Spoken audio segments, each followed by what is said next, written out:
very substantial talks going on with respect to Iran. বিভিন্ন সময় বিতর্কিত ও উদ্ভট মন্তব্য দেয়ায় ট্রাম্পের জুড়ি নেই। তবে এবারে একেবারেই উদ্ভট এক দাবি করে বসলেন ডোনাল্ড ট্রাম্প।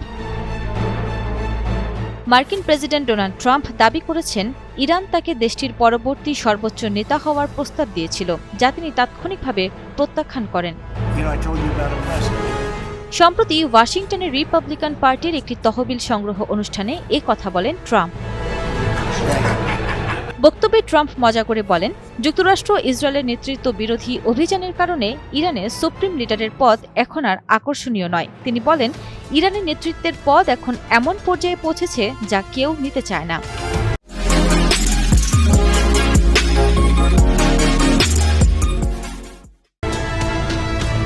তার ভাষায় ইরানিরা তাকে প্রস্তাব দিয়েছিল, আমরা আপনাকে পরবর্তী সুপ্রিম লিডার বানাতে চাই। জবাবে তিনি বলেন, না ধন্যবাদ, আমি এটা চাই না। ইরানের সর্বোচ্চ নেতা আয়াতুল্লাহ আলী খামেনি, যিনি ১৯৮৯ থেকে ২০২৬ সাল পর্যন্ত ক্ষমতায় ছিলেন, চলমান সংঘাতের শুরুতেই নিহত হন।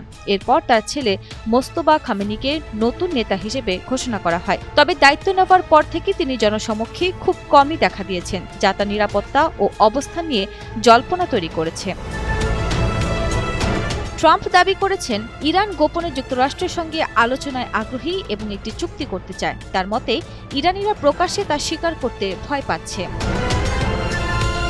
তবে ইরান এই দাবি দৃঢ়ভাবে অস্বীকার করেছে। দেশটির পররাষ্ট্রমন্ত্রী আব্বাস আরাকচি জানিয়েছেন, বর্তমান পরিস্থিতিতে যুক্তরাষ্ট্রের সঙ্গে কোনো আলোচনা চলছে না।